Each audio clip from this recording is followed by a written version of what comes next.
मैं बीरबल जी के ब्राह्मण होने पर क्यों जोर दे रहा हूं, इसका कारण भी समझना। मैं कोई यहाँ जातिवाद को बढ़ावा देने के उद्देश्य से उनकी जाति नहीं बढ़ा रहा हूं, पर वास्तव में ब्राह्मण शब्द का अर्थ क्या है। गौड़ साहब,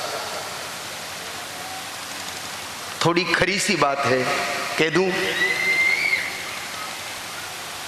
द्विज, विप्र, ब्राह्मण, जो दोबारा नर रूप लेकर के ही धरती पर पुनः आए। पिछले जन्म में भी मानव रूप थे और अपने उच्च कर्मों के कारण दोबारा, जिसको पहले किसी भी वर्ण का रहा हो, चाहे क्षुद्र रहा हो, चाहे वैश्य रहा हो, चाहे क्षत्रिय रहा हो, लेकिन अपने पूर्व वर्ण में श्रेष्ठ कर्म करने के कारण जो दोबारा मनुष्य योनि में जन्म लेता है, उसको शास्त्र कहते हैं कि वो ब्राह्मण कुल में जन्मता है।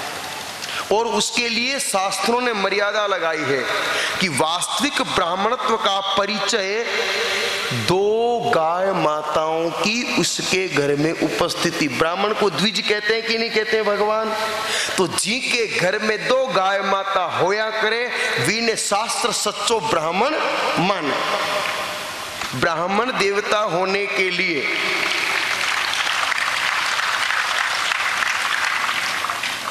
प्रसंग बड़े खतरनाक टाइम पे आ गया है, योगा योग से।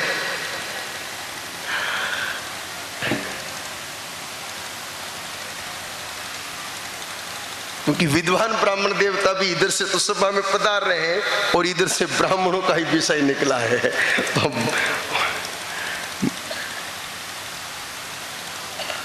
अब आप कहोगे कि साधारण सनातनी के घर में 1 गाय माता हो तो भी वो देखो, ये बात भी तय है कि आप सिर्फ तिलक लगा करके चोटी बांध लो, सूत्र धारण कर लो, इस मात्र ये करने से हिंदू नहीं कहलाओगे।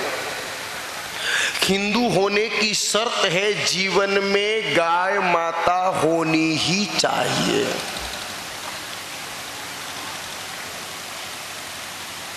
पहली बात तो घर में होनी चाहिए, और अगर घर में व्यवस्था नहीं जमे तो जीवन में तो गाय माता होनी ही चाहिए। आप कहोगे क्यों होनी चाहिए? तो हिंदू के जीवन में कुल कितने संस्कार होते हैं? जोर से बोलो, मैंने कम सुनी जे 16 संस्कार होते हैं। याद है 16 के नाम बेटा?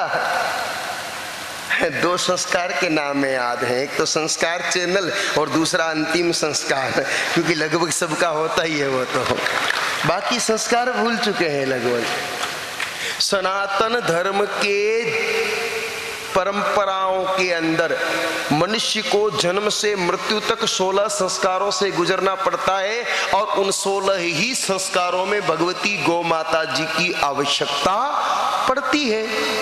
तो अगर हमारे जीवन में गौ माता नहीं तो संस्कारों का पालन नहीं होगा, और पालन नहीं होगा तो हम लोग सनातनी कहलाने के अधिकारी नहीं हैं। चलो मैं और सरल तरीका से बता दूं।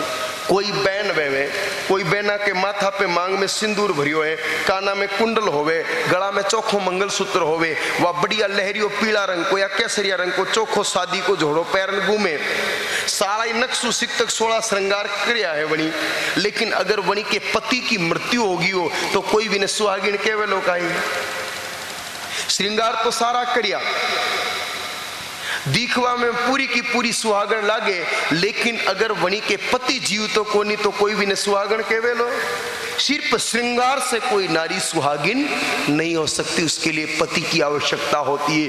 ठीक उसी प्रकार मात्र व्रत तप जप पूजा पाठ और बाह्य आवरणों में जीने मात्र से हम सनातन धर्मावलंबी नहीं कहला सकते। अगर हमारे जीवन में गाय माता नहीं है तो ठीक हम भी उस विधवा सुहागिन की भांति है। वास्तव में हमें अगर सनातन धर्म की परंपराओं का पालन करना है तो गौ माता जी हमारे जीवन में होनी परम आवश्यक है।